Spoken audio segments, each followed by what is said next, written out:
a few good reviews, 12, where I just run down my brief thoughts on some albums that have come out. Didn't really have much to say, or I didn't have time to review, that kind of thing. Yeah, yeah. James Bay, English singer-songwriter, came through with a massive single like back in 2015, I believe, Hold Back the River. Pretty damn good song, even if it was very much rooted in like the post-punk revivalisms from like the 2000s, which were done quite a bit better, from bands like Interpol. But it was a pretty refreshing alt rock type of song to top the charts over here. I liked it, decent song, and it's one of those occurrences where, because of how popular he was back then, this album has garnered some slight hype, I guess. Because in reality, if he wasn't already well known, this kind of album would have been dropped in the bin because it's really not that good. I mean, it's fine, I suppose, in some ways. It's decent at what it does.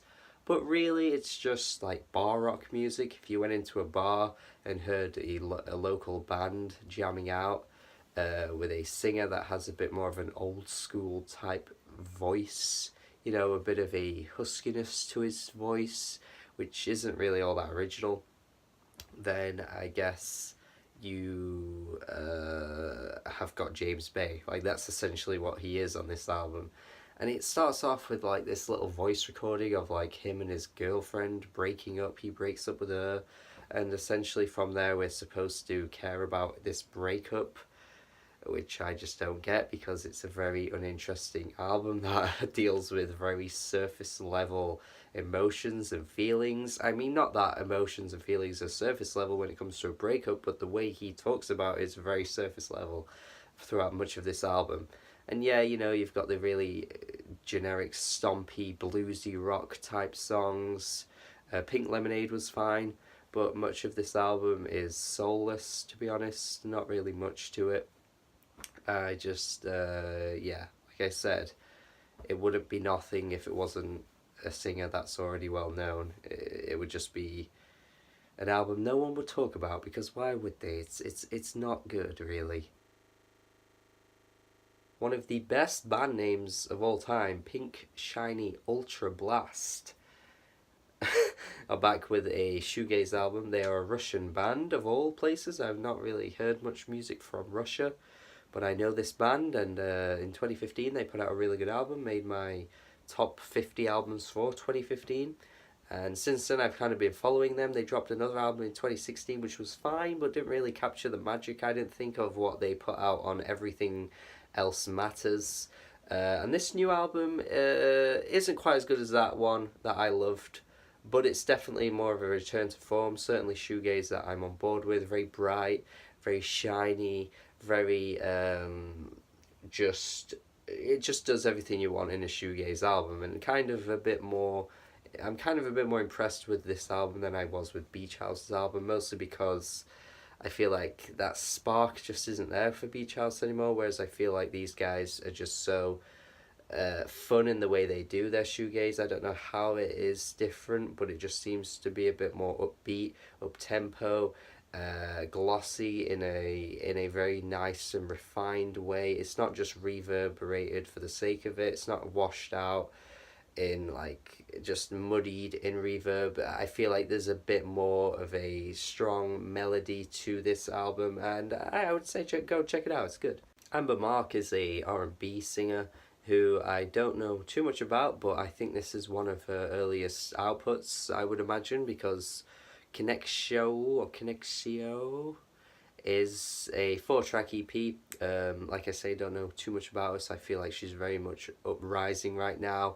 And I've got to say, I'm pretty impressed with this EP. I think it's a very nice R&B little EP here. Certainly melodic and some really good hooks across this EP.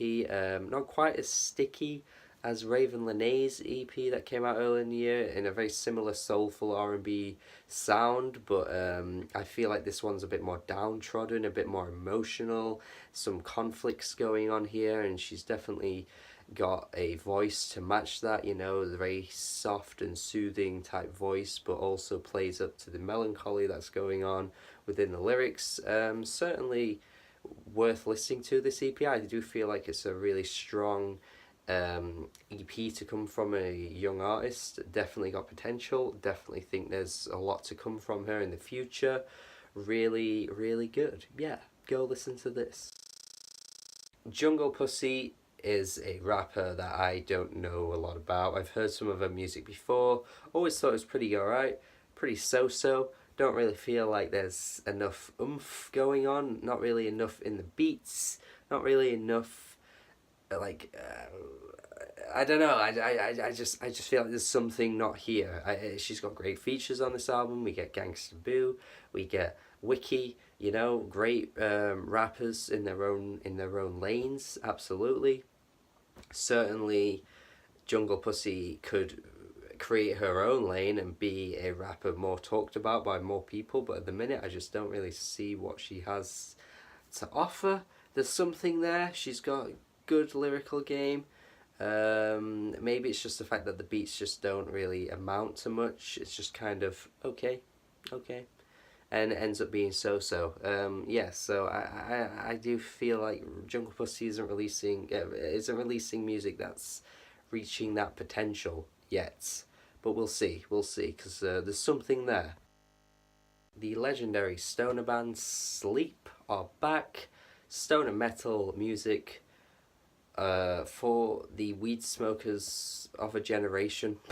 They literally released this on 420. Very late to this album, obviously, but you guys should know at this point that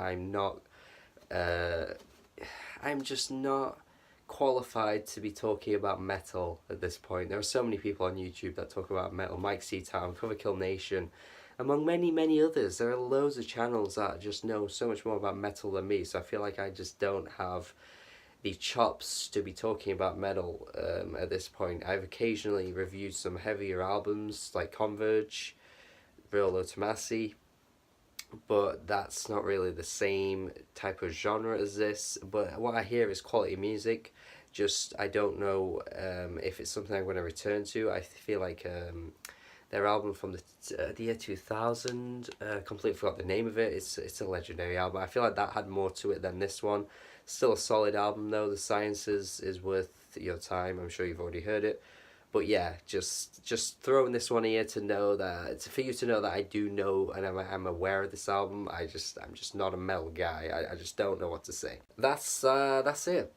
Just finally want to say that Nav is shit, and you do not need to listen to the album if you haven't already, because it'll ruin your day. It will ruin your day.